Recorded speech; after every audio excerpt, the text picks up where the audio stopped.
Muy bien, bueno, pues muy buenas tardes. En nombre del Museo de las Artes de la Universidad de Guadalajara les damos la más cálida bienvenida en esta tarde pues tan especial y con un invitado muy querido de este recinto, que es el doctor Javier García Velasco, académico de la Universidad de Guadalajara, del Centro Universitario de Ciencias Biológicas y Agropecuarias. Que nos va a hablar dentro del programa educativo ITSI, una llamada de alerta. Su participación consta con la charla de el cuidado del agua y los espacios lacustres, ¿no? Porque precisamente, bueno, ITSI se trata o pretende concientizar sobre la importancia de estas atmósferas, ¿no? Que a veces estamos muy ajenas a ella, que vivimos en zonas urbanas, pero que finalmente su desaparición causaría un impacto significativo en nuestra calidad de vida, ¿no? Entonces, procedo a presentar al doctor Javier. Muchísimas gracias por estar aquí. El doctor Javier es licenciado en Biología por la Universidad de Guadalajara y en 1992 recibió una beca por la misma institución para cursar un máster internacional en Salud y Medio Ambiente en la Universidad Pública de Navarra. En 1996 es becado por el Gobierno de España para realizar un doctorado en Ciencias Biológicas en la Universidad de Valencia, España, obteniendo el grado con mención honorífica con el proyecto Estudio de los contaminantes en el proceso de sedimentación del lago de Chapala, Jalisco, México. Es profesor investigador titular adscrito al Departamento de Ciencias Ambientales y responsable del Laboratorio de Salud Ambiental hasta la fecha, donde se realizan analíticas ambientales en agua, aire, suelo, así como para estudios de impacto ambiental, ordenamiento ecológico y estudios de riesgo ambiental, entre otros.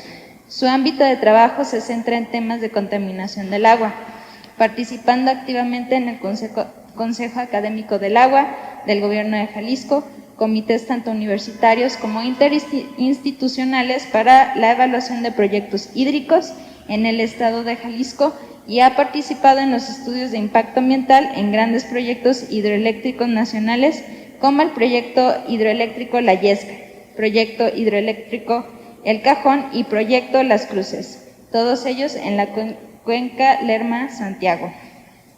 Y bueno, sin más, le cedo la palabra al doctor.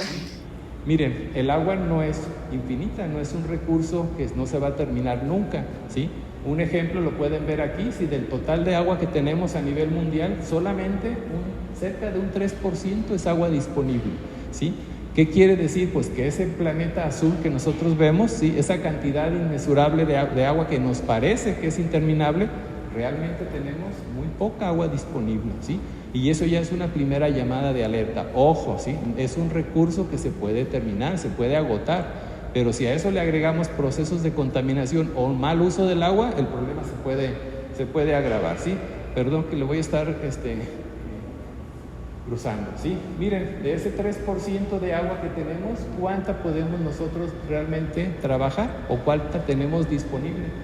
Agua subterránea, un 30%, casquetes polares y glaciales, que esto está cambiando por cambio climático, definitivamente tenemos un 68%, pero solamente de esta agua superficial, ese 0.03, de ese 0.3%, miren, tenemos lagos, pantanos y ríos, ¿sí? Ustedes verán esto y dicen, bueno, ¿y eso qué significa? Pues muy importante, miren, ríos un 2%, ¿qué quiere decir? Que el agua que vemos, el agua que corre, en la que nos bañamos, ese paisaje idílico, es un poco de agua, muy pequeña agua, y toda la demás no la vemos, está en agua subterránea, ¿sí? Y lo que no vemos, sí, o lo que logramos ver, está en lagos. Por eso la importancia de hablar el tema de lagos, porque de alguna manera son los grandes reservorios que nos están de alguna manera manteniendo esos servicios ecosistémicos, pero que ahí está también el punto de alerta que voy a intentar generarles ese criterio, ¿sí? ¿Por qué tenemos agua? ¿Sí? Si nosotros salimos ahora y vamos a la laguna de Chapala, ¿y el agua de dónde viene? ¿Por qué está el agua ahí? ¿Cuánto tiempo dura? ¿Sí? ¿Quién está sacando el agua? ¿Hacia dónde se va? Pues esto responde a lo que es el ciclo del agua, ciclo hidrológico, ¿sí? Todos sabemos o conocemos que el agua se evapora por calor, hay una condensación, el agua en forma de vapor llega a las capas altas que son frías, ¿sí? Y se va a condensar, se va a regresar a la tierra en forma de lluvia o en forma de nieve, ¿sí? Y normalmente, según donde llueva, pues va a llegar directamente al mar, o si llueve dentro del continente, pues va a llover en las partes altas, en las montañas, y el agua va a empezar a hacer un recorrido. Por gravedad va a naturalmente tender a llegar al mar, ¿sí? Recuerden que tiene esa connotación, ¿sí? En todo ese recorrido, ¿qué pasa con el agua? ¿Qué incorpora? Va a incorporar nutrientes, va a incorporar contaminantes, va a incorporar sedimentos, ¿sí? Y todo eso va a estar alterando el ecosistema, pero también nos va a beneficiar, porque a partir de eso tenemos agricultura, tenemos pesca, tenemos todas las actividades como tal, ¿sí? El ciclo del agua es importantísimo, saberlo cómo se presenta en nuestro entorno, ¿sí? Lo que les mencionaba, miren, este es el fundamento o el concepto técnico a nivel mundial para estudiar el agua, ¿sí? Yo como profesionista no me sirve llegar y tomar un balde de agua y analizar ese balde de agua y dar unos resultados. El agua tiene esta calidad. No, a mí me interesa saber de dónde viene el agua, por dónde pasó, cuáles son los procesos químicos que pasaron desde que el agua llegó en forma de lluvia, en forma de nieve, ¿sí? Y hasta su llegada al mar. Cuántas funciones desempeña, ¿sí? Qué procesos ocurren, tanto biogeoquímicos como biológicos. Eso es muy, muy interesante porque nuestra vida está asociada directamente con el tema del agua. Y ahora lo vamos a ver un poquito más a detalle, ¿sí? No olviden el concepto cuenca hidrológica. Es la manera en la que nosotros valoramos la cantidad y la calidad del agua en un lugar en particular, ¿sí? Un ejemplo muy sencillo, si este edificio fuera una cuenca hidrológica, todo lo que llueve, ¿sí? En la superficie de este edificio, toda la cantidad de agua que llueve yo la voy a poder medir, ¿sí o no? ¿Sí? Sé hacia dónde va, entonces mido cuántos litros harán y esa es la precipitación que tengo en esa cuenca hidrológica, por ponerles esa analogía, ¿sí? Lo que llueve en un lugar en particular es lo que a mí me interesa porque a partir de ahí la voy a poder repartir o la voy a poder utilizar, ¿sí? Muy bien. Ejemplo, ¿sí? Ustedes normalmente salimos a campo, estamos en una población, vamos diciendo que estamos en Tapalpa, ¿sí? Está muy bonito, tenemos bosque y tenemos una laguna, o tenemos un embalse, una presa, o tenemos un río, ¿sí? ¿De dónde llegó esa agua? ¿Por qué está esa agua ahí? ¿Qué calidad tiene? ¿Sí? Pues eso es lo que estamos nosotros empezando a visualizar, ¿sí? Nosotros como no especialistas, sino como dedicados a esta parte de la ciencia, pues nos interesa saber en dónde llovió, ¿sí? Si fue en la parte alta, si fue en la parte media, si fue en la parte baja, ¿sí? Llovió en la parte alta, agua de lluvia recién caída, ¿tendrá mala calidad? Pues prácticamente no, porque está llegando, ¿sí? Lo único que tiene es que empezará a solubilizar sales, ¿sí? Donde el agua va cayendo, según el tipo de roca, va a empezar a solubilizar. Pueden ser carbonatos, bicarbonatos, nutrientes, ¿sí? Y esto les voy a poner el ejemplo. Cuando ustedes quieren tener pesca, quieren tener procesos de acuacultura, ¿sí? Los peces son muy sensibles a la calidad del agua, ¿sí? La trucha, por ejemplo, crece solamente en aguas muy limpias y muy frías. ¿En dónde la voy a encontrar? En la parte alta, donde hay montañas, donde hay bosques, ¿sí? Entonces fíjese, directamente yo al saber que la trucha es de agua fría, ya me estoy asegurando que es un pez limpio, porque él solamente sobrevive en condiciones de buena calidad. Pero ¿qué pasa con una carpa o con una tilapia? Esa come de todo, o sea, ella es, le digo, como los niños de hospicio, lo que les lleve se comen, perdón por el ejemplo, pero es verdad, ¿sí? Ellas guardan, ¿sí? O soportan toda la contaminación posible del entorno, ¿sí? Y esa es la parte que nosotros tratamos de estudiar, de comprender, ¿sí? Finalmente, como les decía, metodológicamente, pues yo ya voy a saber de esa cuenca, que la delimito, que se llama parte aguas, voy a saber lo que llueve de esta parte hacia adentro es una cuenca, y lo que llueve de esta parte a la otra es la cantidad de agua que yo voy a saber. ¿Por qué les cuento esto, muchachos? Perdón, compañeros, ¿sí?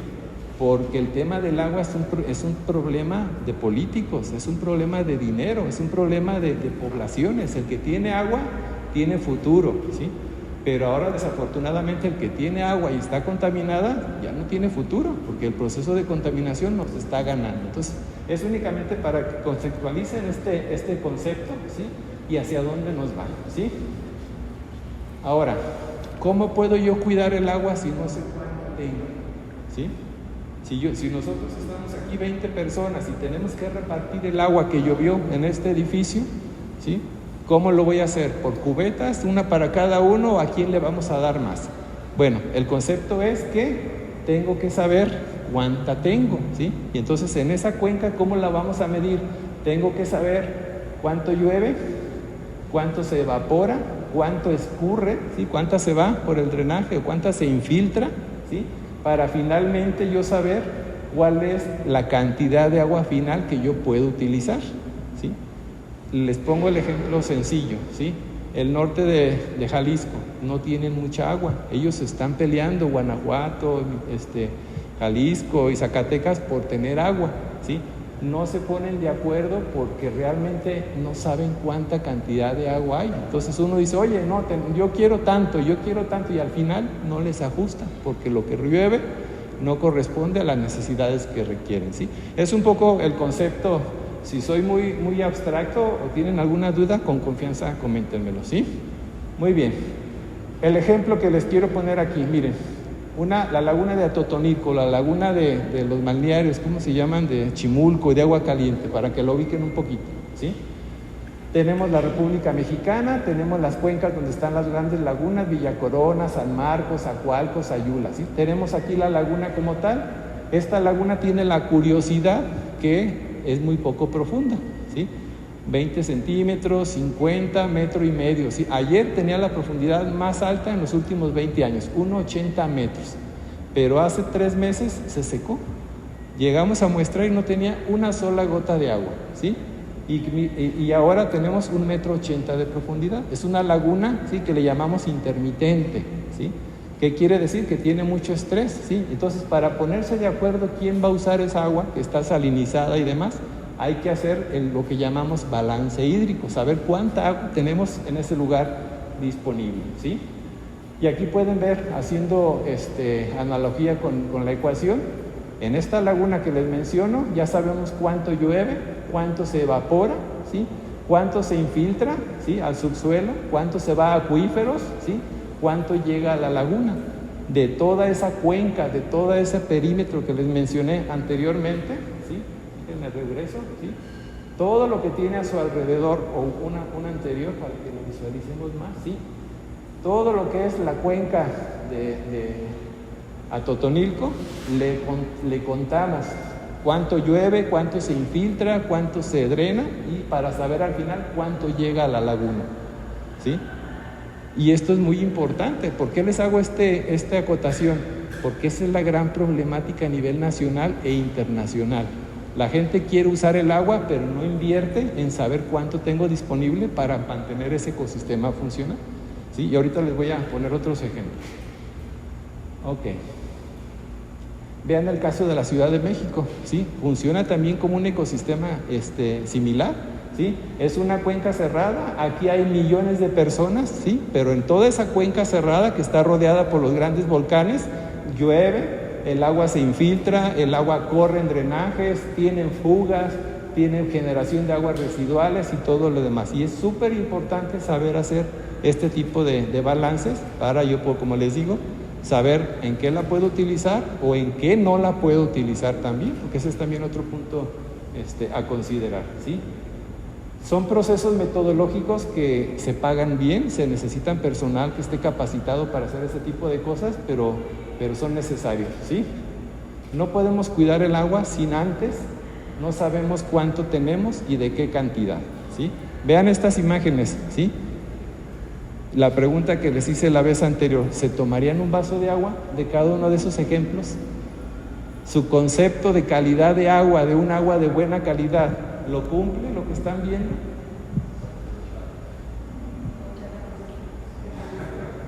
¿Se animarían? Aquí dice el compañero, parece horchata, ¿sí? Vean ustedes, es el ecosistema más limpio que existe, ¿sí? Pero sin embargo la están viendo y estamos pensando que puede ser un vertido industrial, como puede ser la imagen superior o la imagen roja. Y son aguas totalmente limpias, totalmente potables, lo único que no cumplen es la percepción visual. porque estoy acostumbrado a tomar agua del garrafón, que es lo que nos enseñaron, pero ambientalmente, sí, tenemos esa mala percepción, pero tenemos que empezar a cambiar ese concepto como tal, ¿sí? Estos son lagunas de Siancán, acá en Yucatán, ¿sí?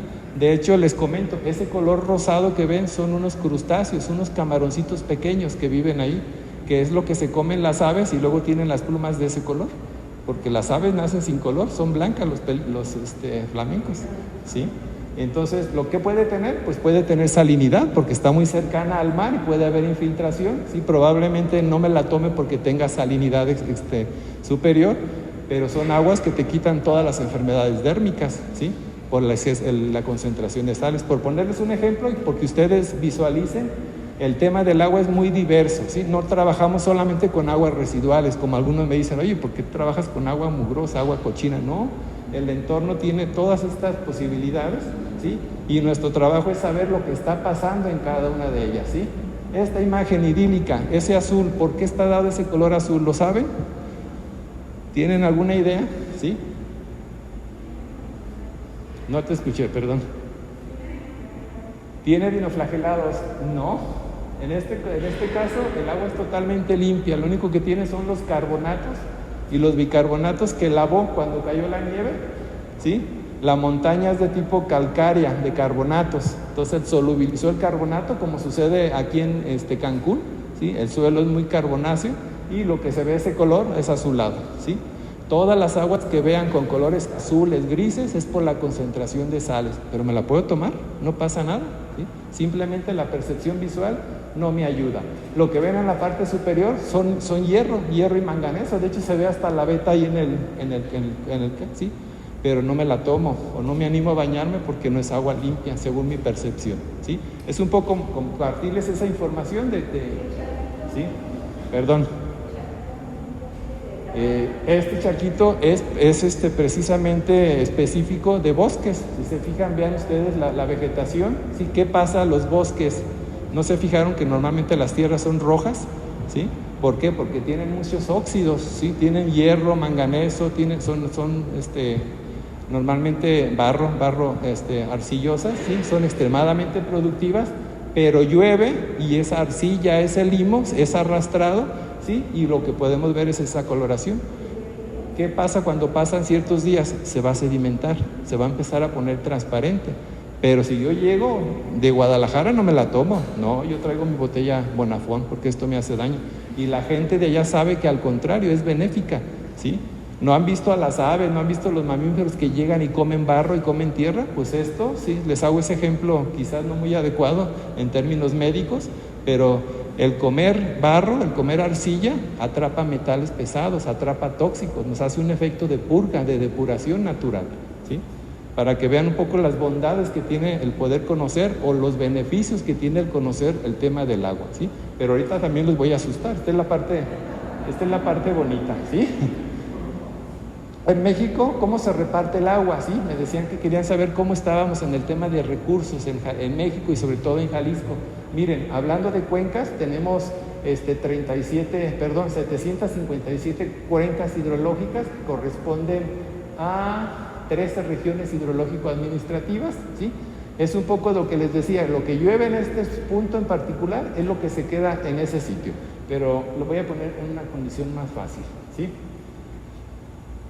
Tengo agua, ya sé cuánto tengo, ¿sí? Imagínense que ustedes son los dueños del rancho, ya tienen el agua, ya la están viendo y demás, pero ahora ¿qué voy a hacer con ella? ¿O qué pasa con esa agua? ¿Para qué la puedo utilizar? Aquí hay otro concepto muy importante, ¿sí? ¿Qué agua de la que ven ahí se mueve, corre? ¿Sí? ¿Aguas superficiales o aguas subterráneas? Superficiales, en este caso están viendo aguas superficiales, ¿sí? Y lo bonito de la fotografía se los puedo quitar con decirles, las 4 muestras de agua que están viendo tienen cianuro, ¿sí? ¿Cuál es la más peligrosa? Porque la imagen es muy bonita, yo me atrevo, la veo y me animo a bañarme y demás, pero ya les comenté, tienen cianuro. El cianuro no se ve. ¿En dónde es más peligroso? ¿En un cuerpo de agua que se mueve o en un cuerpo de agua quieto? porque el cianuro se conserva, ¿sí? Pero ¿en dónde va a matar más gente? ¿Cuando el agua está quieta o cuando el agua se mueve? ¿Sí? A eso nos dedicamos también, ¿sí? Los riesgos ambientales están no solamente en la cantidad de agua, sino que tiene el agua, ¿sí? Y esto puede pasar tan rápido como la noticia de hace 2 días, que encontraron un vertido y no sabían qué era y salió a ser itrio, que todavía no me explico por qué estaba el itrio ahí, porque normalmente son compuestos radiactivos, ¿sí? Y eso nos cambia por completo el concepto que les estoy mencionando, ¿sí? Queda claro lo que le llamamos sistemas lénticos, aguas lentas o aguas rápidas, ¿sí? Si la contaminación del río Santiago no se moviera, que la tuviéramos ahí como Cajititlán, ¿cómo estaríamos? ¿O cuánta gente se vería afectada simplemente por la generación de aerosoles cuando se mueven, ¿sí? Perdón, son esos detalles técnicos que hay que considerar para cuando hablamos del agua, ¿sí? Bien, un poquito más de información. Ríos, tenemos ríos en México, aguas superficiales, ¿sí? Voy a hablarles de recursos hídricos superficiales y subterráneos para que los identifiquemos. ¿Cuántos de todos estos ríos han tenido la oportunidad de conocer? Personalmente, no en la tele, no se vale hacer trampa, ¿sí?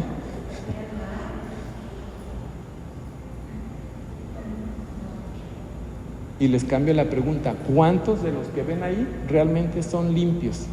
¿Tienen buena calidad? Precisamente, o sea, ese no lo sé, ese es el gran problema que tenemos en México, ¿sí?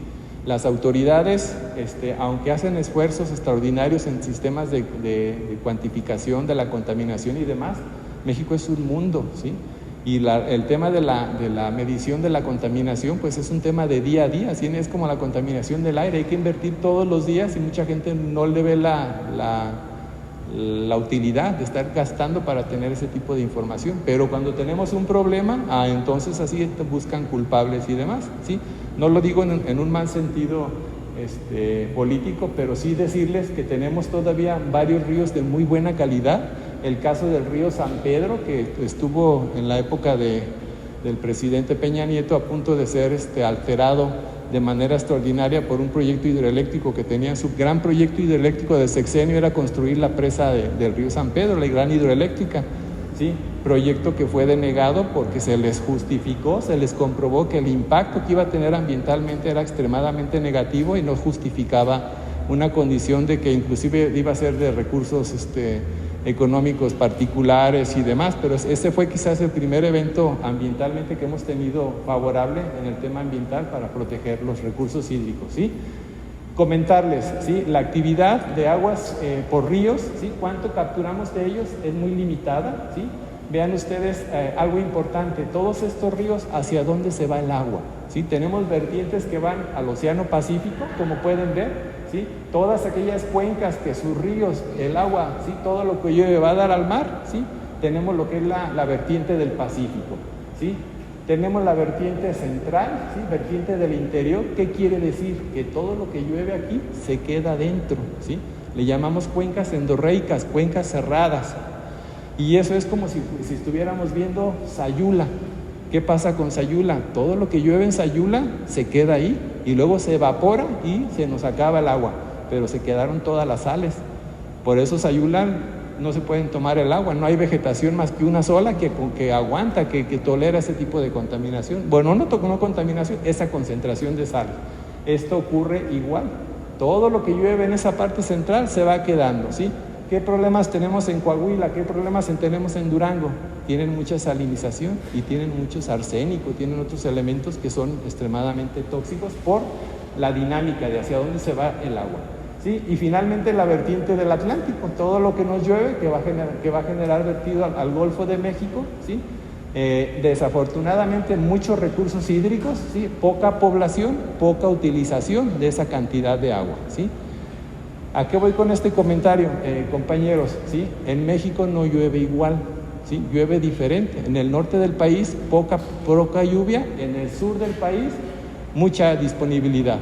Pero nosotros, la mayoría de la población, vivimos en el centro, en el norte, y del centro hacia el sur, poca población, poca actividad industrial, poca utilización de recursos hídricos. Afortunadamente, recursos hídricos de buena calidad, porque donde no llega la mano del hombre, tenemos una mejor calidad del agua, ¿sí? Desafortunadamente, ¿sí? Bien, como no llueve a lo largo del año en toda la República Mexicana, tenemos que atrapar el agua, tenemos que detenerla para poderla utilizar, ya sea para agricultura, ya sea para consumo humano, ¿sí? O para otro tipo de servicios de tipo industrial, o simplemente para mantener ese caudal ecológico que debe de tener el río para que los organismos que viven en él se puedan mantener. Fíjense, tenemos casi 5,000 presas en México, ¿sí? Y las mayores, como les digo, están en el sur del país, donde tenemos mayor cantidad de recursos hídricos. Pero ojo, ¿sí? No sé si han escuchado en la televisión, en la prensa, ¿es bueno hacer presas en un río? ¿Compensa más en términos económicos o en términos ambientales cortar ese caudal de ese río? ¿Qué pasa con los organismos, con los corredores biológicos? ¿O qué pasa con las cargas contaminantes que recibe? ¿Sí? Entonces, son esos detalles de tipo, ahora sí que de gestión ambiental, que van a estar todavía mucho en publicidad, pero que son muy importantes para entender por qué tenemos problemas nosotros en México en diferentes áreas en particular, ¿sí? Y creo que más adelante les daré más información en esto, ¿sí? Tanto el tema de los ríos como el tema de las presas a nosotros nos da mucho dinero, porque tenemos que estarlas analizando constantemente, porque recuerden que de aquí se deriva a riegos, de aquí se deriva a usos y consumos humanos, ¿sí? Y sobre todo el tema económico, se necesita para energía eléctrica, entonces tenemos que estar monitoreando tanto la cantidad como la calidad del agua, ¿sí? Para que se pueda llevar a cabo el funcionamiento normal de estos sistemas de captación de agua como tal, ¿sí? Lagos, ¿sí? Ya les hablé de ríos, ahora les quiero compartir información de lagos. ¿Cómo se forma un lago? ¿Sí? Normalmente vemos a Chapala, los que ya hemos ido a Camécuaro, Michoacán, pequeños lagos muy transparentes, los que conocen Santa María del Oro en Nayarit, ¿sí? Formación, ¿cómo se forman los lagos? Pues tenemos diferentes tipos, en los libros van a encontrar mucha información. Los más comunes son los lagos tectónicos, aquellos que hay un movimiento de las placas, ¿sí? Un movimiento tectónico y se hunde una parte del terreno y nos va a generar esa área en la que se va a inundar el agua. Chapala es un lago de tipo tectónico, ¿sí? Lagos de tipo caldera o lagos de volcanes, Santa María del Oro, como les mencionaba, ¿sí? Se genera la erupción, posteriormente esa erupción se detiene y por procesos de la propia escorrentía de la cuenca que les mencionaba yo, vamos a tener ese ingreso de agua y vamos a tener esa formación, ¿sí? Lagos aluviales, ríos que van creciendo, que van arrastrando sedimentos, que llega un momento en que ya se taponea, ya no sigue corriendo el agua y se va a generar una presa. Les pongo siempre a mis alumnos el ejemplo de los castores. Los castores diario hacen lagos aluviales. Su objetivo en la vida es detener el río, pero de manera natural, cuando no hay castores, la acumulación de sedimentos nos va a generar ese tipo de lagos, ¿sí? Lagos de tipo glaciar, que son los más antiguos, por ejemplo, todos los grandes lagos de Estados Unidos, la mayoría son producto de formaciones glaciales, ¿sí? Se retiró las grandes masas de hielo y esas masas de hielo fueron erosionando el suelo, generando las cavidades donde tenemos ese tipo de cosas, ¿sí? Fíjense, ¿han escuchado que dicen lago de Chapala o laguna de Chapala? ¿Qué es lago o laguna? ¿Ustedes qué opinan? ¿A quién le creen? ¿Al que es lago o al que es laguna? Lago, laguna, ¿sí? Pues miren, ¿sí? Normalmente en términos técnicos las lagunas son lagunas pequeñas, ¿sí? Son pequeñas y normalmente en las zonas costeras y se dice que no tengan más de 60 metros, ¿sí? A eso se le denomina laguna, pero tradicionalmente tenemos muchos ejemplos, tanto a nivel internacional o nacional, que les llaman lagunas, la laguna de Términos en Campeche, o sea, tienen diferentes, ¿sí? Hago el comentario solamente para hacer esa diferenciación que normalmente nos genera confusión.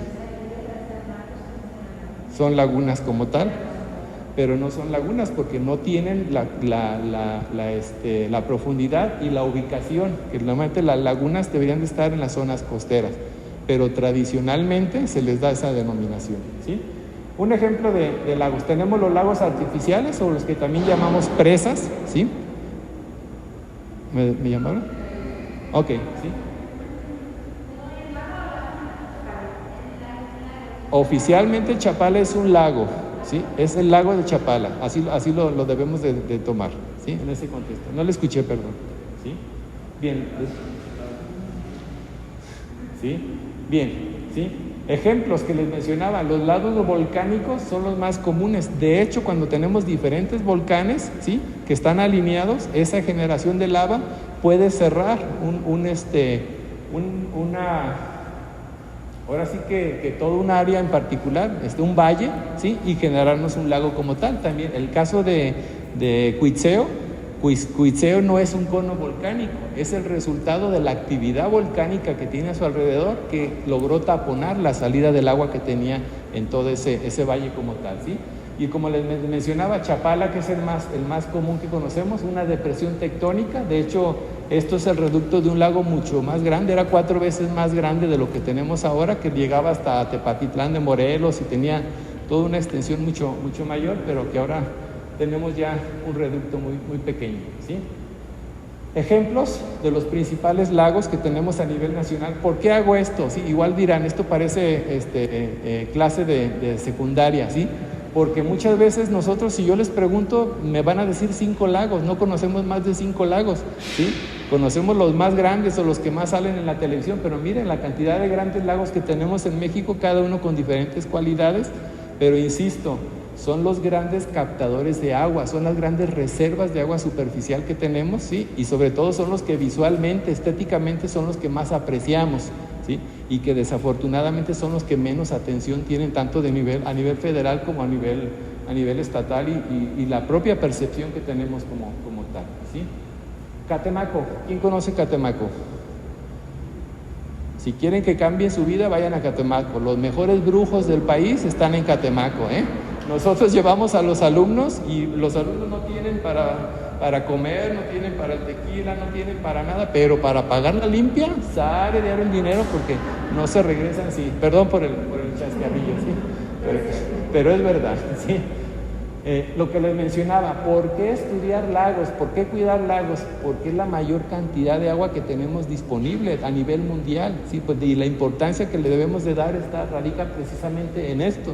Si yo acabo las grandes reservas de agua superficial en tema de lagos, pues estamos actuando mal. Y las implicaciones o las repercusiones ambientales, ahora voy a tratar de explicárselas como tal, ¿sí? Funciones. Yo salgo al campo, yo salgo a la playa y tengo un lago, tengo un cuerpo de agua, ¿sí? ¿Qué funciones representan? Además de tener un agua, una cantidad de agua que yo la veo, ¿cómo la puedo disfrutar? ¿Cómo se animarían a decir, pues, me podría bañar? ¿Puedo tener servicios que le llamamos recreativos con contacto primario? ¿Qué otro se les ocurre? Es que transporte, muy importante, sí, los primeros sistemas sobre todo el comercio, cuando inició el comercio formal a nivel internacional, dependían de los cauces fluviales para poder transportar los productos, sí. Son receptores de especies, ¿sí? Todos los lagos, las lagunas son importantísimos porque ya lo estamos viendo ahora con las epidemias, ¿sí? Todos estamos encadenados, concatenados, y donde dañamos un eslabón, esa cadena alimenticia o ese corredor biológico, ese proceso de ciclo ecosistémico se va a limitar, ¿sí? Tienen funciones estéticas, tienen funciones hidroeléctricas, por llamarlo, pero también son captadores de contaminación. Desafortunadamente, nosotros el simple hecho de cambiar esa dinámica, esa cantidad de agua que fluye, ya estamos alterando esa composición de ese lago. Y el caso más sencillo, más dramático, pues lo tenemos en el río Santiago. ¿Qué era el río Santiago hace 40 años y qué es el río Santiago en este contexto? ¿Sí? Bien, ¿qué podemos hacer en este entorno? ¿Sí? Bien, les dije que los iba a asustar un poquito, pero no lo crean, ¿sí? Vean el tema del agua, ¿sí? Yo la veo para usos lúdicos, para usos productivos y demás. Y mi percepción, ¿es correcto que el agua debe ser inodora e incolora e insípida para tomármela? ¿Sí o no?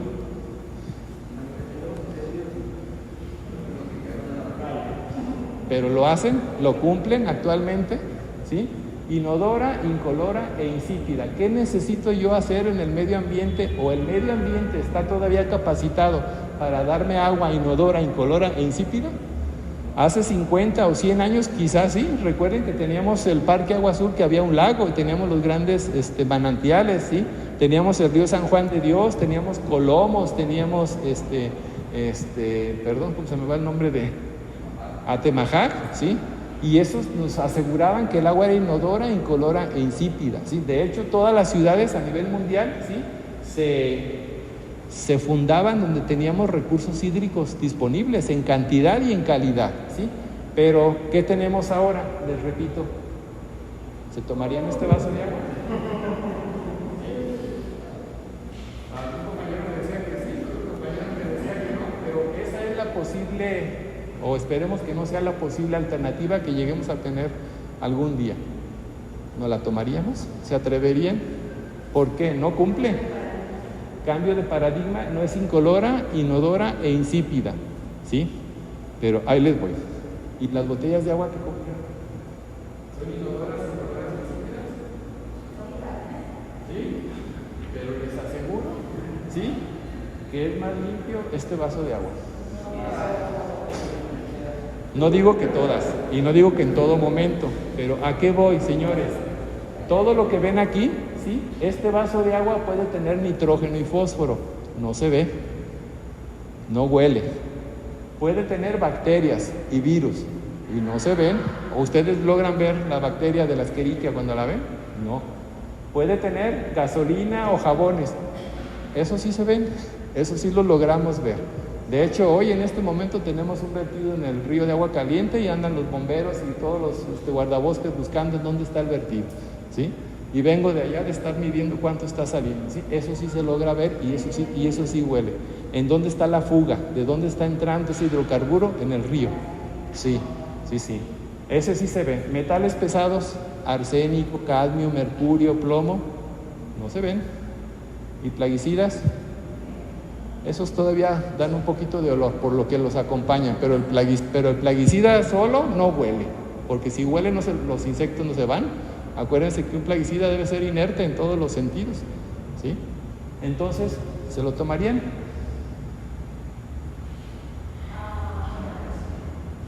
Todo lo que les acabo de comentar no se ve. Y ese es el riesgo que tenemos, insisto, no estoy generalizando, no estoy diciendo que sucede, pero puede suceder. Tenemos controles de calidad para si usted compra una botella de agua, revisa cuáles son sus concentraciones de sales, cumple con la normativa que establece. Por eso es un gran negocio a nivel mundial. El tema del agua, ya les comenté a ustedes, déjense de trabajar y demás, vendan agua, es el negocio más grande que puede haber en el mundo, ¿sí? Estados Unidos publicó una noticia hace como 4 meses que el 70% de su agua embotellada era agua de la llave, que únicamente la etiquetaban, no tenía ningún proceso de purificación. Y eso ocurre desafortunadamente en muchas ciudades, incluyendo Guadalajara. ¿Quién de ustedes compra garrafones de 8 pesos? No quiero decir que sean malos, pero lo hacemos, ¿sí? ¿Y qué le hacen al agua? ¿Han preguntado qué le hacen? Solamente le quitan el olor.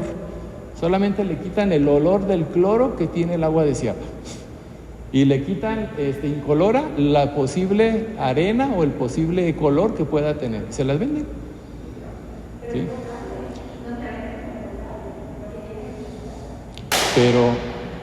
Pero es exactamente igual que la que te llega a tu casa. Totalmente. ¿Sí? ¿Sí? ¿Por qué les hago esta analogía? Porque yo estoy formado en esa cultura. Yo desde niño tenía prohibido tomar agua de la llave. Siempre me enseñaron a que tenía que tomar agua de garrafón. Pero yo les digo a los alumnos, si el agua de la llave no sirviera, somos 4,5 millones de personas en Guadalajara, ¿sí? Si el agua estuviera contaminada, no habría hospital disponible para atender diario a las miles y miles de personas que estaríamos enfermas.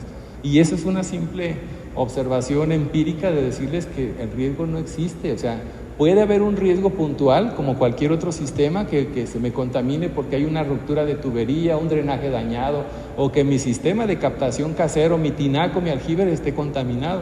Pero no podemos generalizar. ¿Pero a quién le conviene decir que sí? A los que venden agua. Y yo los veo a los alumnos, no ajustan para los 4 tacos, pero traen su botella de 2 litros del agua más cara. ¿Sí? ¿Y dónde está la lógica en ese pensamiento? Son esos paradigmas que hay que empezar a cambiar. Insisto, no generalizo, no es lo mismo, porque la calidad de agua de una botella, de un garrafón, es la fotografía de ese momento de esa botella. ¿Sí? No podemos analizar y decir, la calidad de agua de Bonafón es esta y es la misma para todo el territorio nacional. No, porque eso es algo totalmente puntual. Afortunadamente de eso vivimos, de hacer análisis. ¿Sí? ¿Sí? Cambiando paradigmas, ¿sí? Continuando, ¿sí? Viendo que el agua tiene diferentes concentraciones de diferentes contaminantes, la legislación nos dice que puede haber diferentes tipos, ¿sí? Según qué contaminantes tenga, ¿sí? La voy a utilizar para qué cosa, ¿sí? Y normalmente el agua más limpia es la agua para uso y consumo humano, ¿sí? Entonces debo de tener calidad para... ¿sí? Uso y consumo, abastecimiento de agua potable, es la más estricta, ¿sí? Pero voy a tener calidad para la protección a la vida de agua dulce, la vida de agua marina, acuacultura, riego agrícola, uso pecuario, recreativo con contacto primario y más, ¿sí? ¿A qué voy con esto? ¿Sí? Ejemplo, yo voy a la laguna de Chapala, tomo un balde de agua, ¿sí? Analizo esa agua y digo, ¿para qué la puedo utilizar? ¿Tiene bacterias? No. ¿La puedo utilizar para consumo humano? ¿Sí? ¿La puedo utilizar para riego? Sí. ¿Sí? ¿La puedo utilizar para recreativo con contacto primario? Sí. Pero ¿qué pasa si tiene bacterias? Ya no la puedo utilizar. Entonces, en eso se sustenta eso, ¿sí? Un agua que tiene, ese balde de agua que tiene bacterias, ¿sí? Pero que la voy a utilizar para regar caña de azúcar, ¿la puedo utilizar? No hay ningún problema, porque la voy a regar y la caña de azúcar no me la voy a comer inmediatamente, no es una lechuga, ¿sí? ¿Sí entienden el concepto de calidad para qué? Dime.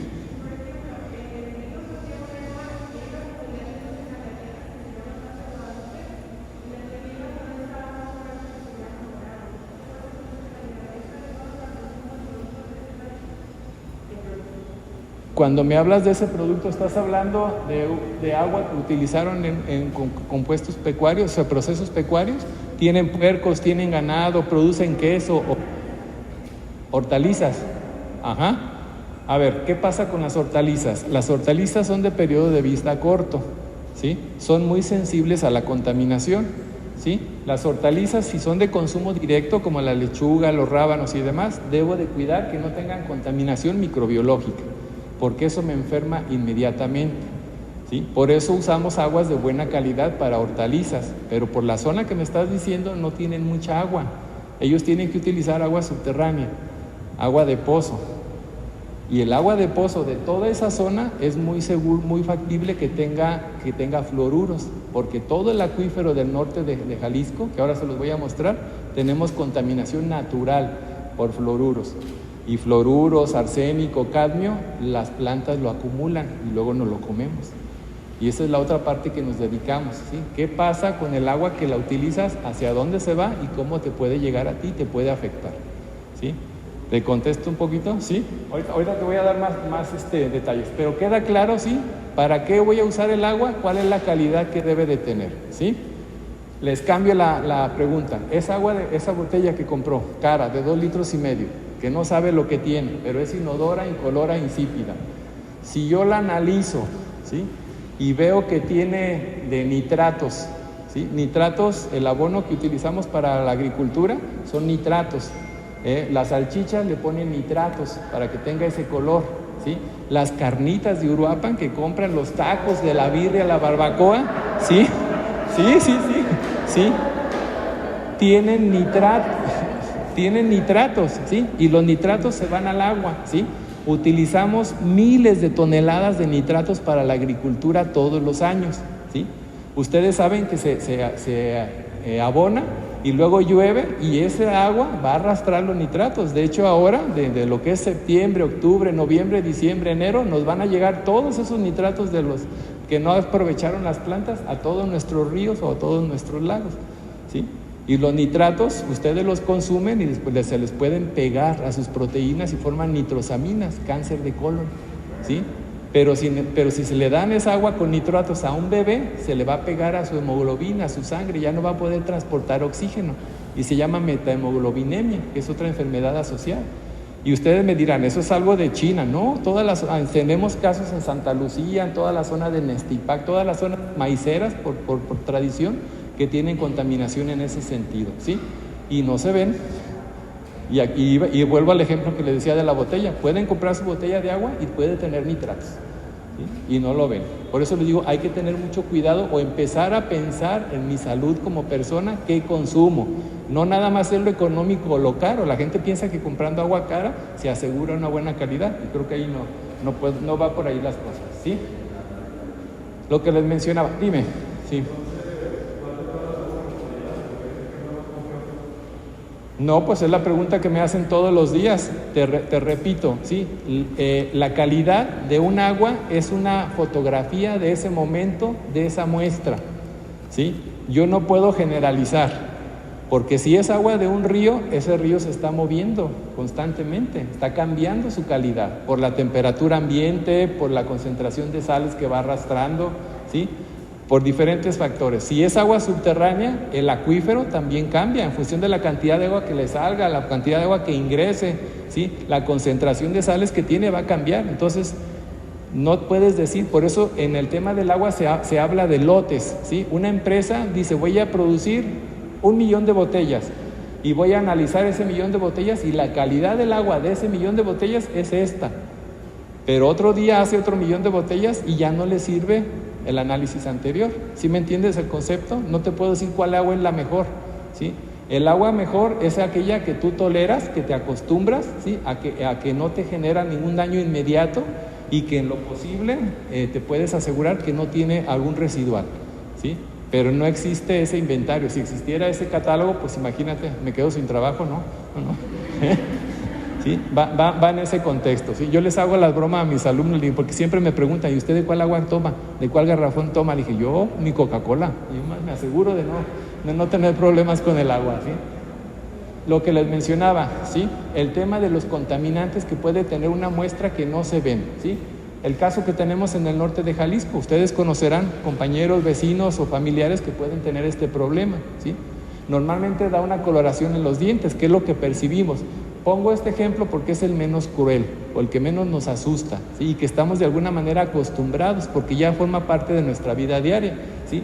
La gente que vive de Tepatitlán, Lagos de Moreno, San Juan de los Lagos, Mixcatitán, no tienen otra posibilidad, no tienen ríos, ¿sí? No tienen agua, su única agua que tienen disponible es el agua subterránea.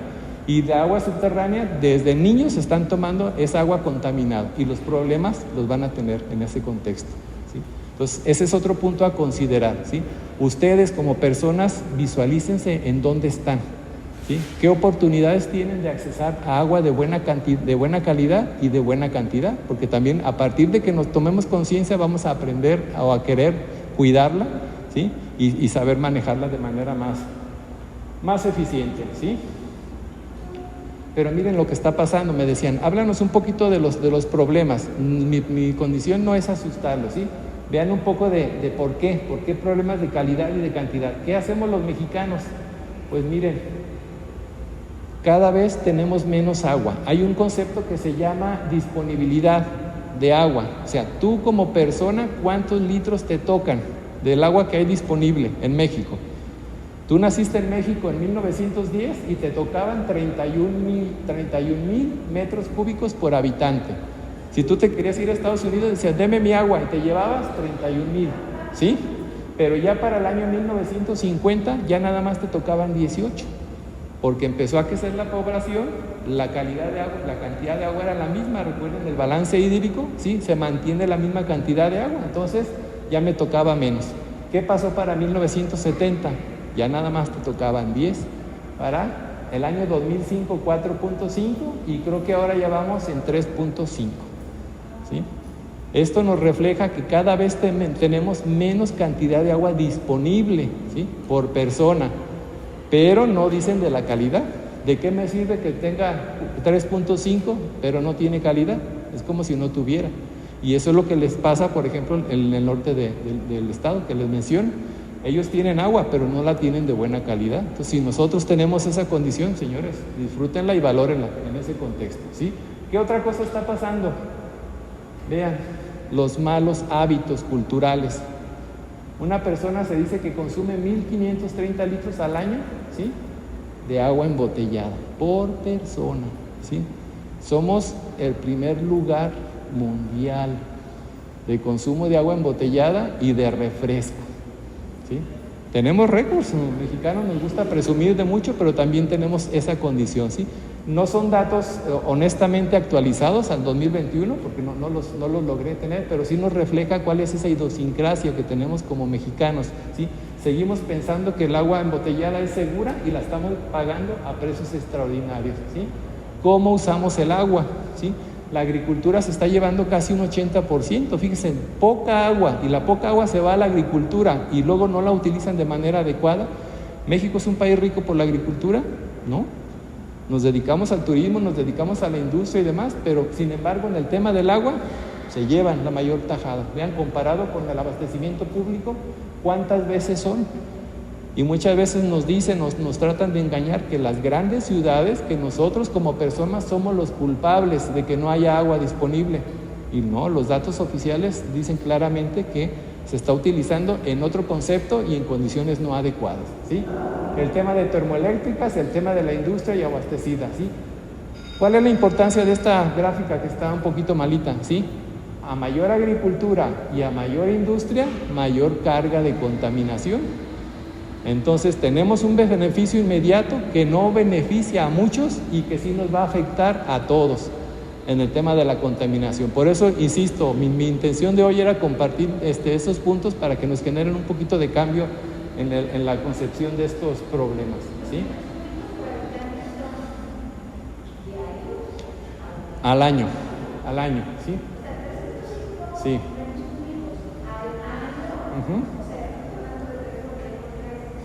No, pero son miles de metros cúbicos, ¿sí? 3,000, ¿sí? Es una manera de medirlo a nivel humano. No, si entramos a esos detalles, ¿sí? Lo voy a hacer de manera muy rápida. ¿Cuánto cuesta una botella de agua? 10 pesos, 15 pesos, 30 pesos, si la compran en el aeropuerto, 120 pesos, que casi lloro el día que la tuve que pagar, ¿sí? ¿Y cuánto cuesta un metro cúbico de agua potabilizada por CIAPA? ¿Quién sabe? ¿Quién ha visto el recibo y sabe cuánto cuesta un metro cúbico? ¿Cuántos litros es un metro cúbico? 100 por 100. 10,000 litros les cuestan 24 pesos. 24 pesos, ¿sí? Puede ser un poquito mayor según el tipo de tarifa y que tengamos, ¿sí? ¿Y a cómo están pagando el litro por la botella? ¿Sí? Y si a eso le sumamos que no es agua de mejor calidad que CIAPA, ¿quién está haciendo las cosas mal? ¿Sí? Pero insisto, es cambio de paradigma que me gustaría que lo empezáramos a visualizar, porque nos vamos al costumbrismo. Yo lo hago, honestamente lo sigo, es más cómodo, ¿sí? Para mí llegar a la botella de agua que pensar en lo que realmente yo estoy provocando, ¿sí? Un poquito para que lo contextualizamos, ¿sí? Simplemente esto, ¿sí? 82 garrafones al año per cápita, por año, cada habitante en México, es lo que gasta. ¿Cuánto es en dinero? Se lo podría ahorrar totalmente, ¿sí? Dada esta contextualización, ¿sí? ¿Tenemos problemas? Sí. Miren, datos de hace 4 meses, ¿sí? Tenemos problemas de cambio climático, tenemos problemas de sequía, ¿sí?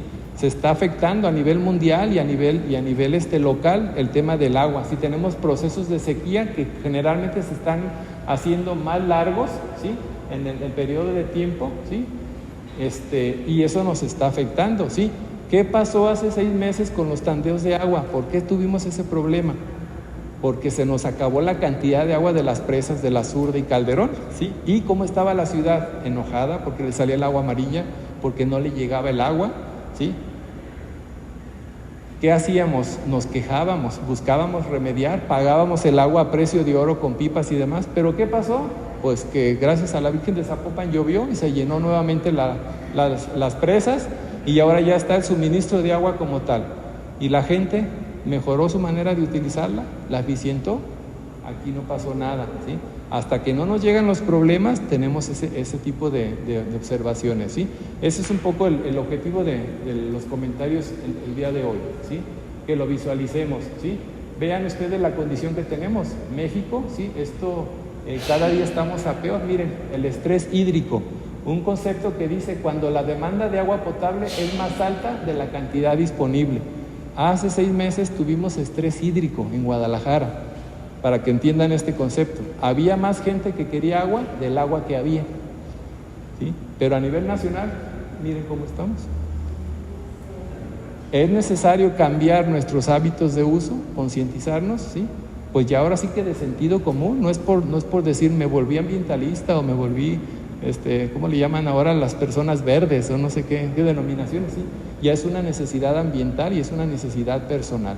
Porque, insisto, todo lo que ven aquí está ligado a mis usos y costumbres, a todas mis maneras de proceder de manera cotidiana. Y eso se nos va a ver afectado en función de que se esté acabando este tipo de recursos, ¿sí?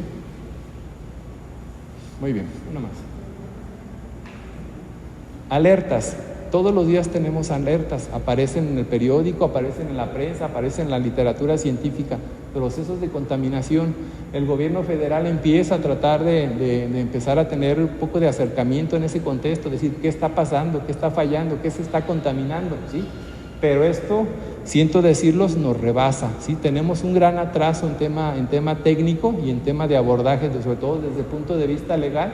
Cada vez tenemos más procesos de contaminación. El tema de la globalización, el tema del neoliberalismo creo que nos afectó ambientalmente de manera negativa en ese contexto porque no estábamos preparados, no teníamos ni la visión, ni los instrumentos, ni la capacidad de atender los cambios que se presentaron en este contorno. Y ahí lo pueden tener, ¿sí?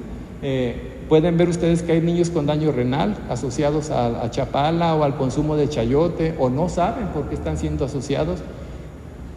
México, primer lugar mundial en daño renal, y Jalisco el primero de México. ¿Qué está pasando? ¿Sí? Se sabe que el daño renal y la diabetes está asociado a contaminantes, está asociado a arsénico, está asociado a sales, ¿sí? ¿Y por qué no tenemos totalmente esto contextualizado? Son esos grandes retos que tenemos ahora. Las generaciones nuevas, desafortunadamente, les van a tocar vivir momentos tristes, pero también tienen esta gran posibilidad de ahora sí poder atender esto, porque la tecnología, las maneras de abordar esto están cambiando, y van a tener que trabajar en ese contexto, ¿sí? Menciono el chayote porque lo han asociado mucho la prensa de que el chayote absorbe los contaminantes, ¿sí? Y la gente que está siendo afectada, los niños que son los que se están estudiando, viven en todas las poblaciones de la ribera de Chapala. Y son poblaciones de bajos recursos que viven del chayote y consumen chayote todo el año. Sí, claro. Sí, por eso le pongo el ejemplo, a ver si se asustan un poquito. Sí. ¿Qué pasa con el chayote? Es una curcubitácea de crecimiento corto, va bien rápido, el fruto es rápido, pero bioacumula.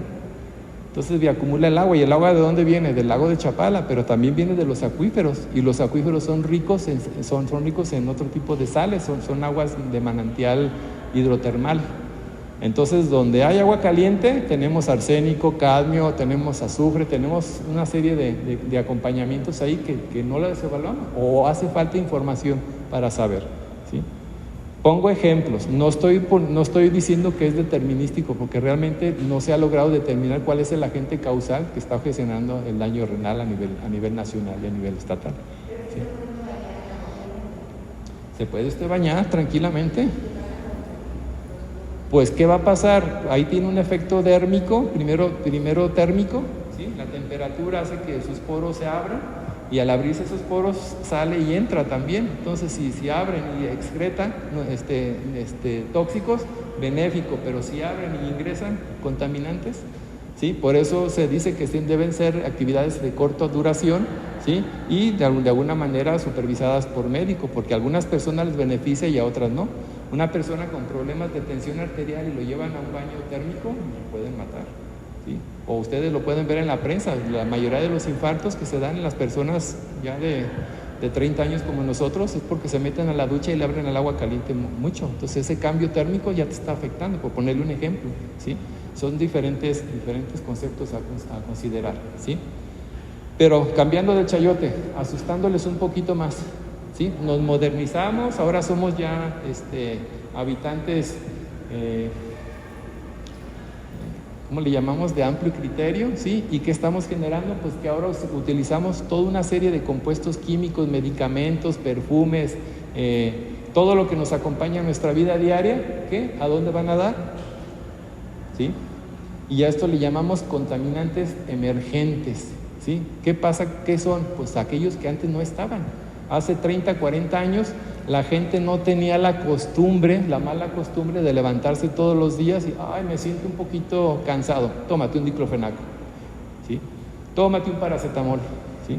Ay, que ya me siento débil y esto, te den terapia hormonal, anticonceptivos, no pasa nada, ¿sí? Lo excretamos por la orina, aproximadamente un 30-40% de lo que ingerimos lo van a excretar directamente. Pero esas concentraciones es veneno puro para las aves. Sí, de hecho en la India, en Pakistán, se acabaron todos los buitres y todo porque las aves son extremadamente sensibles al diclofenaco.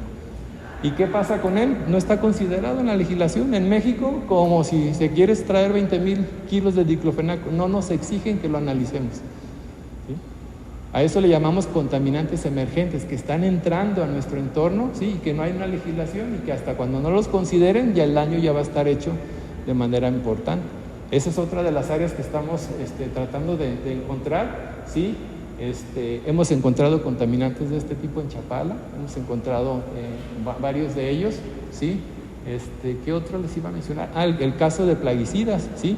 A nivel mundial hay casi 70, 80 plaguicidas prohibidos desde hace 30 años y en México se siguen vendiendo, ¿sí? Y son plaguicidas que tienen una duración de 30, 50 años, que no se van a degradar, por ponerles un ejemplo malo de la mala gestión que tenemos con ese tipo de productos químicos y que nos van a afectar como tal, ¿sí? Se quedan en el agua porque los plaguicidas lo atrapan, lo que ve ahí. Eso que ve ahí es arcilla, es limo, ¿sí? Esa que les decía que se comen las aves, ¿sí? Los plaguicidas se pegan, los metales pesados se pegan a las arenas, a las arcillas, ¿sí? Y van a hacer que tengan mucho periodo de permanencia y de afectación, ¿sí? Entonces, por eso es importante considerarlos. Pero a ver, ya les conté la parte mala. ¿Qué necesitamos hacer? Nosotros necesitamos agua, necesitamos tener esa agua en condiciones de inodora, incolora, insípida. ¿Qué podemos hacer? Pues tratamientos de potabilización, ¿sí? Ese es el gran reto a nivel mundial. Tenemos cada vez más población, tenemos menos cantidad de recursos naturales de buena calidad, la tengo que procesar, ¿sí? Y esa es la otra parte que como personas debemos de tener bien claro. ¿Qué sucede? ¿Sí? Pues yo la tengo que potabilizar, ¿qué? Que sea segura para el consumo humano. Y esa es la gran duda que hemos estado hablando. Dudamos de que el agua que nos llegue a casa sea de buena calidad, ¿sí? Hasta que no cambiemos ese concepto, vamos a tener ese beneficio del uso del agua. ¿Y aquí llamamos segura para el consumo humano? Que no tenga microbiológicos, primero, porque eso nos afecta de manera inmediata, y que no tenga compuestos químicos que nos afecten a largo plazo. El caso de los fluoruros, el caso de metales pesados, el caso de todo ese tipo de tóxicos que ustedes te lo tomas y no te pasa nada, pero que te van a dañar a largo plazo, ¿sí? Y para eso tenemos legislación específica que nos asegura que el agua tiene que llegar de buena calidad, pero no les creemos y es por eso están gastando en agua, ¿sí? El segundo punto es que estéticamente sea aceptable, ¿sí? Ya lo decíamos, el agua llegaba hace 6 meses amarilla. Y a mí, desde las 8 de la mañana hasta las 8 de la noche me estaban llamando de fraccionamientos de empresas, sobre todo amas de casa, las escuelas preocupadas porque salía el agua amarilla, chocolatosa. ¿Qué hacían? Pues, ¿qué hacían?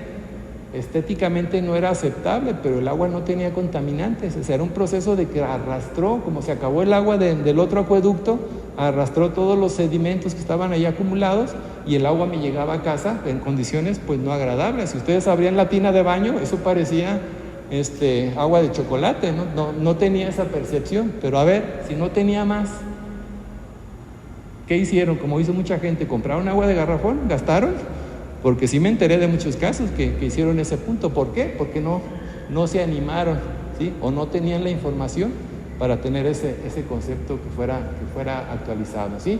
Y lo segundo, que sea económica, ¿sí? ¿Qué pasa con los grandes países árabes? Ellos no tienen agua, la tienen que transformar el agua de mar en agua inodora, incolora, insípida, pero cuesta, ¿sí? La están pagando 50 o 100 veces el precio natural, pero ellos tienen el dinero. Pero esto no lo podemos nosotros hacer aquí en Puerto Vallarta, ¿sí? Entonces, ese es el gran reto que tenemos a nivel mundial y a nivel nacional, de que nosotros en el tema del agua debemos de tener cantidad y calidad, ¿sí? Perdón. Muy bien. Dime.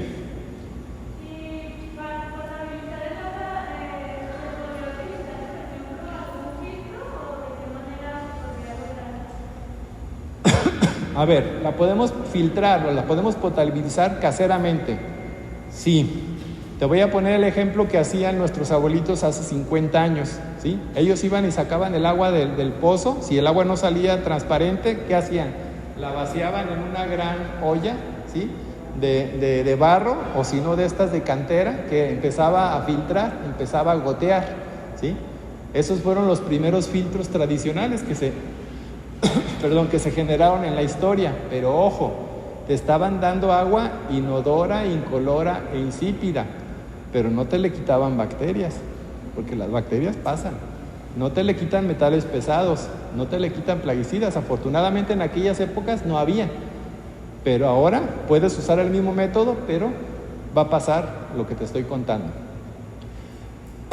Perdón, me llaman mucho de gente que, o no sé si a ustedes ya les tocó, que está de moda, que compran un filtro de 22,000 pesos, que los enajena, ¿sí? El filtro de agua para tu casa de toda la vida, ¿sí? Y lo que les hacen es precisamente venderles eso. El agua solamente tiene unos cartuchos que les va a quitar lo que va suspendido, ¿sí? Lo que lleva en forma de arena, de arcilla, de limos, pero no les va a quitar lo que va disuelto, ¿sí? Si ustedes toman la cuchara de azúcar y la diluyen en el agua, ¿sí? Esa azúcar quedó disuelta, ¿sí? Y esa azúcar, pásala por los filtros que la pases, el azúcar va a estar en el agua. Pasa lo mismo con las sales, los metales pesados, los nitratos y demás. ¿Les va a servir el filtro de 11,000 pesos que compraron? No, ¿sí? Ese es el detalle a considerar. Sí hay filtros de buena calidad que son específicos para quitar este tipo de sales, pero el simple costo se los dice, ¿sí?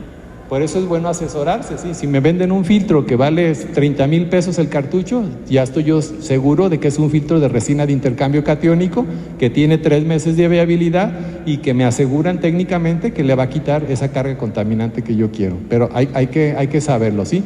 Otros métodos tradicionales, los filtros de arena, ¿sí? Normalmente también esas ollas o esas tinas se llenaban con diferentes capas de arena de los arroyos. No sé si cuando han caminado en un arroyo, en un río, han visto que hay diferentes gránulos, tamaño del gránulo.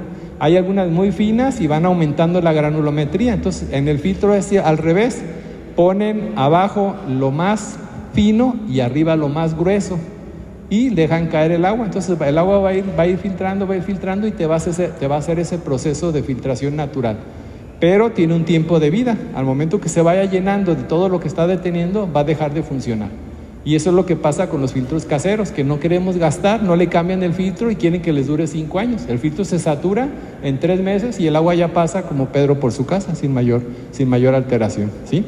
Otros métodos tradicionales, pues la evaporación, ¿sí? O utilizar compuestos químicos cuando vamos a campo y demás, sales de cloro, algunas de yodo, para tratar de quitar contaminación microbiológica en ese sentido, ¿sí? Pero lo normal son los procesos de potabilización, ¿sí? Hervir el agua, como les decía, el proceso de evaporación, evaporar o hervir el agua a más de 100 grados centígrados para quitar carga bacteriológica. Pero vuelvo al ejemplo de los niños aquí de Santa Lucía. La hierven, o sea, desafortunadamente suena feo lo que les comento, ¿sí? Nace el niño en Santa Lucía, bueno, en casos específicos, la señora va y saca agua de su pozo, hierve el agua, concentra los nitratos en el biberón, y el niño recién nacido le da su biberón concentrado de nitratos. Y el niño se volvió azul, se pone cianótico, se le pone la piel azul porque celularmente no está respirando. Prácticamente lo está envenenando. Entonces, el hervir el agua no es recomendable en ese contexto, ¿sí? Bien, ejemplo de cómo nos llega el agua a nosotros. Para los que no conocen, miren, esto es la zona metropolitana, esto lo presentó el gobernador hace unas semanas, ¿sí? Este es el sistema tradicional. Hace 50 años traíamos el agua solamente del lago de Chapala, teníamos una planta de bombeo en Ocotlán y había un canal de cielo abierto que era el canal de Atequiza, en donde el agua por gravedad, fíjense, por gravedad, porque tenía tanta agua el lago de Chapala, tanta altura, que naturalmente el agua salía el agua por el canal y salía por el río Santiago, ¿sí? Y eso es otro dato importante. ¿Saben cuántos años hace que no le sale agua de Chapala al río Santiago? Porque la gente oye hablar de Guadalajara, Chapala, río Santiago. Hace 30 años, 40 años que no le sale agua, no le llega de Chapala al río Santiago, porque la altura, el agua está tan abajo que jamás va a poder brincar para llegar al río Santiago. El río Santiago lleva aguas residuales, o sea, lleva todo lo que tenemos de la cuenca del Ahogado y lo que llueve a los alrededores nada más, ¿sí? Para que tengan ese concepto. Bien, esta agua llegaba de manera natural. Conforme fue bajando el nivel, tuvimos que construir un acuaférico, ¿sí? Tuvimos que bombear el agua para que pudiera llegar a Guadalajara. Se construyeron 3 plantas de tratamiento que están en Miravalle, esto está en San Gaspar y esto está en Las Huertas, ¿sí? Y esas son las 3 plantas. Ahora ya hay una más por acá en Zapopan, ¿sí? Que es más pequeña y es la que surte de agua a toda la zona metropolitana. Se manda a tanques de almacenamiento, tanques de altos, para que por gravedad se distribuya. ¿Qué pasó? Pues que el agua que venía de la presa Calderón se acabó, todo este suministro dejó de funcionar y el agua que teníamos acá no les alcanzaba a llegar. ¿Qué tuvo que hacer el gobernador rápido? Construir un nuevo acuaférico para conectar la parte sur con la parte norte y poder atender la condición de falta de agua que tenían. Se los comento porque es lo que, si ustedes vivieron ese problema, aquí está la solución. Se fue algo rápido, pero ahora que ya hay agua, ya empezó a funcionar todo de manera normal. Pregunta, ¿y es de buena calidad lo que viene de Presa Calderón? ¿Es de buena calidad lo que viene de Chapala? ¿Es de buena calidad todos los pozos, casi 80 pozos que hay de funcionamiento? Es de buena calidad. Pero insisto, o sea, nosotros seguimos pensando en que el agua de Ciapa, ¿sí?, es de buena calidad. Hay algunos pozos que pudieran tener algunos detalles, sobre todo en la parte sur, que tenemos una contaminación natural por arsénico, por el domo de la primavera, pero ya se construyeron plantas de tratamiento para quitar ese arsénico como tal, ¿sí? ¿Por qué se los comento? Porque los políticos o la prensa sensacionalista hacen ese énfasis, nos tratan de asustar, ¿sí? Y les vuelvo a poner el ejemplo, si esto no fuera bueno, no tuviera calidad, no habría gente sana, ¿sí? Para que lo consideren en ese contexto, ¿sí? Ejemplos, ¿sí? Espacios lacustres, ¿sí? Vean qué bonitos se ven, nosotros solemos ir allá. ¿Cómo los evaluamos? Pues lo que solemos cuidar nosotros es la zonación. Tenemos una zona litoral donde crece vegetación, donde está la parte más bonita, hay varios peces, hay insectos, es toda la zona como que más atractiva. Nos solemos bañar en esa parte. Tenemos otra zona que es la zona más profunda, la zona limnética, es la zona donde se da el crecimiento de peces, donde se alimentan, ¿sí? Es la zona más productiva. Y también tenemos una zona profunda, una zona donde no tenemos oxígeno y que es la que va a estar degradando toda esta condición. ¿Por qué les comento esto? Cuando esto no deja de funcionar es cuando los lagos se degradan o cuando decimos que el ecosistema dejó de tener funcionalidad, ¿sí? Porque cada una de las partes se vio alterada, ¿sí? ¿Qué puede alterar la zona litoral? Las aguas residuales, ¿sí? La llegada de basura, la llegada de personas que llegan y se quieren llevar todo lo que ven, ¿sí? El cambio de uso, que la gente construye una plaza, que se ponen a sembrar, todo eso nos va a degradar toda esta parte. Entonces todo lo que de aquí se genera bueno le va a impactar a la zona, ¿sí? ¿Qué pasa si entran grasas y aceites? Pues las grasas y aceites van a estar en la parte superior, no van a permitir que el oxígeno entre y se nos va a ahogar todo lo que tenemos abajo, además de la contaminación. ¿Y qué pasa si entran metales pesados o plaguicidas o te entran aguas de alcantarilla? Se van a ir al fondo, Se van a acabar el oxígeno y el agua va a empezar a producir metano y sulfídrico. Y van a llegar ustedes y va a tener olor a huevo, todo lo demás. Se acabó el ecosistema. A eso le llamamos, ¿sí? Funcionalidad ecosistémica, ¿sí? Y esto es también muy importante a considerar para que estos lagos funcionen, ¿sí? Cuando nos llaman y nos dicen, oye, tenemos una mortandad en la laguna de Cajititlán, ¿sí? ¿Qué creen que estará pensando? ¿Qué parte se verá afectada? Lo único que nos dicen los reporteros es que hay una capa superior de miles de peces muertos. ¿Qué se afectó? ¿O a dónde tendría yo que ir a tomar muestra de agua para saber en dónde tenemos el problema? ¿Sí? ¿No te alcancé? ¿La qué? La litoral.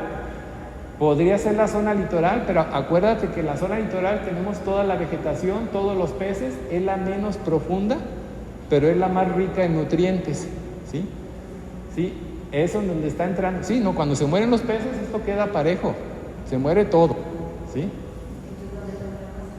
La muestra la tenemos que tomar en las tres partes, ¿sí? Primero, si los peces se murieron, es porque, uno, o no había oxígeno, o entró un contaminante que lo envenenó, ¿sí? Y si el contaminante entró según su característica química, lo vamos a buscar, como tú mencionas, en la entrada, en la zona la zona más profunda, que es donde esperamos que tenga menos concentración, pero más profundidad, y sobre todo en la parte profunda, ¿sí? Porque es donde se da todo el proceso de degradación. Toda la materia orgánica, todo lo que está en el agua va a sedimentar por peso, y ahí se nos va a concentrar, ¿sí? Pero si esto sucede, sería una catástrofe ambiental que no la pudiéramos remediar en muchos años. Esperemos que no ocurra, ¿sí? ¿Sí? Bien, esto lo puse para que vean, miren, todo lo que puede pasar en un cuerpo de agua. Actividades humanas, agricultura, ¿sí? Todas las ciudades, mecanismos, formas o vías de contaminar son muchas, ¿sí? Y esto nos va a alterar los usos del agua en todas las formas que estamos viendo, ¿sí? Estas son las estrategias o los esquemas que nosotros tenemos que ayudarnos para poder atender un problema, una contingencia ambiental, o lo que los políticos deberían de considerar al momento de enfrentar algún evento de este tipo como tal, ¿sí? ¿Qué puede pasar? Pues que se acabe el agua. Vean el caso de Chapala hace algunos años, ¿sí? Que se quedó sin agua, o que tengamos lo que llamamos zonas muertas. Hay tanta contaminación por la entrada del río Lerma que se nos muere todo lo que está cerca del río Lerma, ¿sí? Y pues todos esos impactos. Imagínense si Guadalajara siguiera tomando agua de Ocotlán, que es la zona más contaminada, ¿cómo nos llegaría? ¿Sí? Por eso fue importante que se cambiara, en lugar de mandarla de la zona que teníamos acá, se manda ahora aquí de un lado de Chapala, que es el agua de mejor calidad, ¿sí? Muy bien. ¿Qué solemos hacer? Pues, esto se cambió. Bueno, ni modo. ¿Qué solemos hacer para tratar de remediar estos problemas? Pues normalmente los gobiernos a nivel federal o a nivel estatal tienen que conocer qué está pasando, ¿sí? Y a eso le llamamos indicadores de presión, indicadores de impacto e indicadores de efecto, ¿sí? Cuando a mí me llaman que se están muriendo los peces, es un efecto, ¿sí? Se están muriendo los peces, es un indicador de efecto. Yo tengo que saber, ¿sí?, qué lo está generando, ¿sí?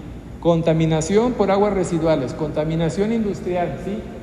¿Quiénes? ¿A dónde tenemos que ir? Por ponerles un ejemplo muy rápido de cómo abordar esta condición.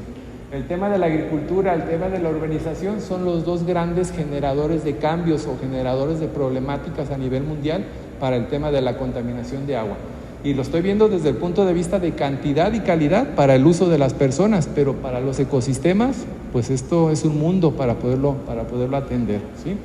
No sé por qué, perdón por lo que pasó, ¿sí? Y aquí llega un concepto que lo habrán escuchado mucho, la restauración, ¿sí? Los políticos les gusta mucho decir, es que vamos a restaurar la laguna de Cajititlán, es que vamos a mejorar la condición de... ¿Qué es restaurar? O sea, el concepto de restauración, ¿qué significa? ¿Sí? Significa devolver al río o al lago su estructura y funcionamiento como ecosistema, ¿sí? Pero devolverlo, o sea, volverlo a la condición inicial. ¿De cuántos años? Pues ese es el gran reto que tenemos, y eso es el gran confusión también que nosotros alguna vez discutimos como gobierno del estado, porque dice, tengo mi plan de restauración del río Santiago. Sí, pero ¿qué le vas a hacer? ¿Sí? ¿Le vas a bajar la carga de contaminación? Ah, muy bien, pero ¿eso es restaurar? No, va a seguir teniendo contaminación. ¿Le vas a devolver su flora y su fauna? Entonces no es restauración, ¿sí? Entonces, eso es algo interesante que lo consideren, porque miren, yo puedo hacer restauración, puedo hacer rehabilitación, o puedo hacer una remediación, o una mejora, o un acondicionamiento, o una mitigación, ¿sí? Y cada uno de ellos tiene una escala diferente y cuesta diferente y dura años en poder hacer cada una de estas cosas, ¿sí? Entonces es únicamente compartirles este concepto, ¿sí? Cuando escuchamos restauración estamos hablando de políticas a 30, 50 años, ¿sí? ¿Y un político lo puede hacer? No, un político piensa a 3 años o a 6 años. Entonces, ¿qué estaría haciendo? ¿O qué logran hacer la mayoría de las veces? ¿Sí? Tienen sus programas de desarrollo o de remediación ambiental, pero no llegan ni siquiera a remediación, son mitigaciones o acondicionamientos. Tenemos un problema de olores, mitigo. Eso es, trato de que se quite la molestia, pero no resuelvo el problema, ¿sí? El caso del norte de Jalisco, tienen problemas por fluoruros. Perdón. Le pongo una planta potabilizadora, ¿le quito el problema? No. Le bajo la concentración, pero se sigue envenenando. Eso es una mitigación. ¿Queda claro el concepto? ¿Sí? ¿Qué sería lo ideal o qué deberíamos nosotros de exigir como ciudadanos en cuanto a actuaciones en este contexto? ¿Sí? Otra que no quiere colaborar, ¿sí? Esto nada más para mencionarles cuáles son las etapas administrativamente que debemos de considerar, ¿sí? Normalmente tenemos que iniciar un proyecto de restauración conociendo la remediación, generando la memoria técnica, cómo se ejecuta el proyecto, hablando en meses, hablando en costos, cómo se va a mantener las actividades realizadas para finalmente revisar posteriormente y que esto se siga realizando.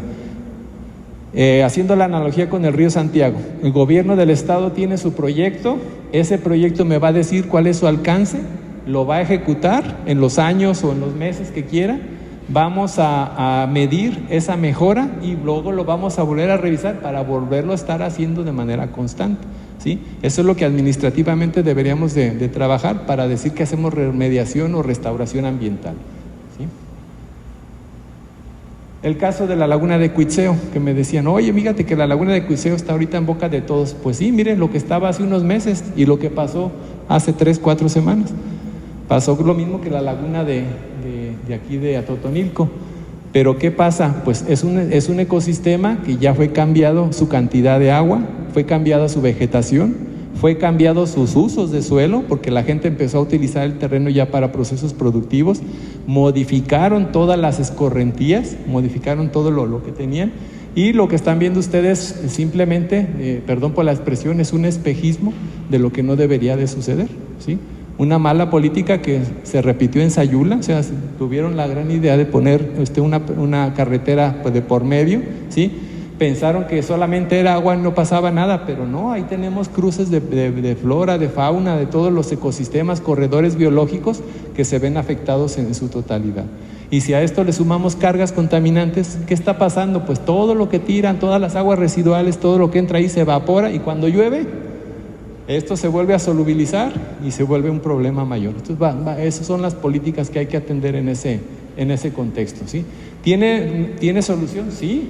Los cuerpos de agua tienen lo que llamamos resiliencia, tienen esa capacidad de poderse recuperar, ¿sí? Pero tienen su tiempo y tienen sus etapas, tanto química como biológicamente, para poderlo realizar. Hay una estacionalidad y se debe de manejar una gestión a nivel de cuenca, ¿sí? Que no nada más pensemos en la laguna, sino en todo lo que está alrededor de este contexto, ¿sí? Perdón, ¿sí? Todo lo que les menciono ahora es algo nuevo, no se hace. A nivel mundial tienen muchos años de adelanto con nosotros. En México está empezando apenas el tema de la restauración ambiental. ¿Por qué? Porque, pues bueno, hasta hace 20 años no había ni siquiera estudios ambientales, no sabíamos lo que teníamos ni en qué condiciones. Se ha ido aventajando en ese sentido, pero actualmente ya hay más proyectos en el país con este sentido de pertenencia e innovación para atender problemas ambientales, ¿sí? Finalmente, mencionarles, todo lo que hemos hablado aquí tiene un marco legal. ¿Qué quiere decir? Que ya se sabe qué se debe de hacer y cómo se debe de hacer. Lo que no está claro es quién lo debe de hacer y cómo, ¿sí? Los políticos generaron leyes nacionales, reglamento, ley general, ley federal, pero luego no generaron los reglamentos y no generaron las infraestructuras administrativas para poderlo ejecutar. Entonces, se hizo un adelanto a partir del Tratado de Libre Comercio en ese sentido, pero la capacidad ejecutoria de toda la reglamentación, desafortunadamente, vamos caminando lentamente. No quiere decir que nos desanimemos, sino que es un reto como tal, ¿sí? Lo que más prima en este momento son las normas oficiales en materia de calidad de agua para consumo humano. ¿Por qué? Porque lo que nos interesa es no morirnos a nosotros primero, ¿sí? Antes que el ecosistema, como personas, tenemos esa visión todavía antropocentrista de que primero el humano, asegurarnos que el humano tenga cantidad y calidad de agua, y posteriormente viene la parte del mejoramiento ambiental, ¿sí? Que las industrias no produzcan la contaminación en la menor cantidad y concentración posible, ¿sí? Que las aguas residuales no lleguen a los cuerpos de aguas subterráneas, ¿sí? O si tenemos explotaciones de aguas subterráneas, que éstas no tengan la calidad de afectar a las poblaciones en sus usos. Y aquí esta fotografía le mencionaba a la compañera, que son de la semana pasada de la laguna de Ciudad Guzmán, ¿sí? Es una laguna pequeña relativamente, ¿sí? Con mucha agua ahora, pero con problemas de contaminación muy grande. Tiene todas las industrias de los cherries, tiene todos los problemas de industria que se presentó, tienen a procesos agropecuarios, tienen ese auge económico, tienen el tema del aguacate y demás, y todo esto se está viniendo a esa laguna, que es una cuenca cerrada. ¿Qué quiere decir? La laguna de Ciudad Guzmán es como este edificio. Todo lo que llueve, todo lo que sucede, todo lo que tiren, se queda en Ciudad Guzmán. No tiene ríos de salida. Entonces, imagínense lo que puede pasar en ese entorno. Estamos ya haciendo trabajos con peces, estamos evaluando los peces, les estamos midiendo el daño genotóxico para saber si ya en términos de genotoxicidad se están viendo afectados, y los peces no los comemos nosotros. Entonces, curiosamente, vimos 40, 50 cajas de mojarra que sacan diario, y toda viene a dar a Guadalajara. ¿Y en qué concentraciones y en qué condiciones? Pues son las que estamos por tratar de descubrir, ¿sí? Esto es únicamente para que vean que en México la administración del agua es muy complicada, por eso tenemos problemas con otros países. Una cosa es la cuenca y otra es cómo la administran los gobiernos. No se ponen de acuerdo, siempre hay alguien que quiere más y siempre hay alguien que no quiere dejar de contaminar, ¿sí? Y para el caso de Jalisco, solamente para evidenciarles, vean las cuencas que tenemos hidrológicas y vean las administraciones, ¿sí? El agua la tenemos en una cuenca, pero miren cuántas personas quieren administrar esa misma agua, y el que se pongan de acuerdo todos estos clientes para el mismo balde de agua, es ahí donde está el conflicto. Tenemos los organismos que se llaman organismos gestionadores de cuencas hidrológicas, que son los que trabajan este tipo de trabajo, ¿sí? ¿Por qué es importante esto, compañeros? Pues porque todo el uso del territorio, ¿sí?, se tiene que planificar. De hecho, por ley nacional, todos los municipios tienen que tener sus planes de ordenamiento ecológico territorial. Decir, de la superficie que yo tengo en el estado, cuál es para forestal, cuál es para agricultura, cuál es para usos residenciales, cuáles son para usos lúdicos. Y hacer ese ejercicio implica saber cuánta agua tenemos, cómo se mueve, en qué cantidad, y quién la puede y quién no la puede, o quién no la debe de utilizar, ¿sí? Esa es la importancia que tiene. Fíjense, nos afecta a todos, desde el vaso de agua, si me lo tomo, si es transparente o no, hacia dónde me voy a vivir, o qué estoy recibiendo por no tener una información o una mala planeación de los usos de suelo como tal, ¿sí? Ya terminamos casi, ¿sí? Vean ustedes los retos, ¿qué está pasando? ¿Sí? El agua cae, el agua se mueve, va a llegar al mar, pero en todo su recorrido va a tener aportes de minerales y sedimentos, ¿sí? En la parte más alta, en la parte media, donde ya tenemos riqueza de nutrientes, vamos a tener agricultura, vamos a tener procesos productivos. En la parte baja, ¿sí?, ya vamos a tener zonas aluviales, en donde ya se acumularon los sedimentos, las arcillas, pero también se acumularon las cargas contaminantes, y finalmente llegan al mar.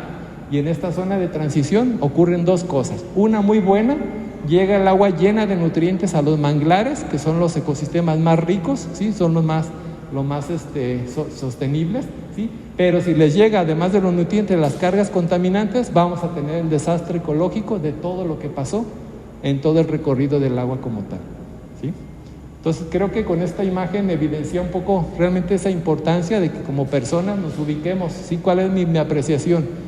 ¿La que yo necesito o la que yo disfruto o la que yo tengo realmente como tal, ¿sí?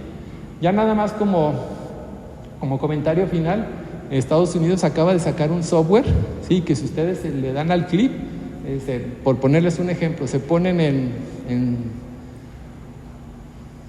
cualquier ciudad, se ponen en la ciudad de Chicago y en ese momento el programa dice, hace de cuenta que ahí cayó la gota de agua y el programa le simula por cuenca hacia dónde recorre la gota de agua hasta llegar al mar, ¿sí? Si ustedes, si lo tuviéramos nosotros, pues si el agua cayó aquí en Guadalajara, ¿en qué cuenca cayó? Y va a ir siguiendo todas las cuencas, se hagan de cuenta que aquí es Guadalajara y el programa les va a ir llevando por todos los ríos hasta que llegó al mar, ¿sí?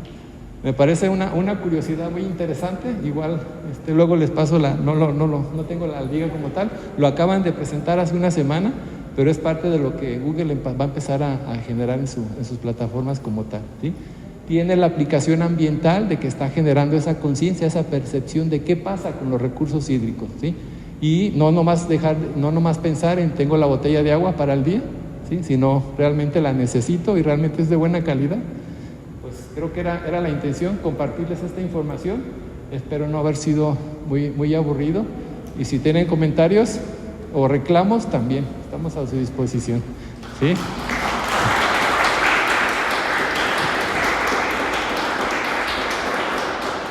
Gracias. Doctor Javier, gracias a todos por acompañarnos esta noche, y si no se han dado la vuelta por la muestra ITSI, una llamada de alerta, los esperamos. Estamos, nuestro horario de museo es de martes a sábado de 10 de la mañana a 6 de la tarde y domingos de 10 de la mañana a 2 de la tarde. Y bueno, pues muchas gracias, bonita noche. Hasta luego.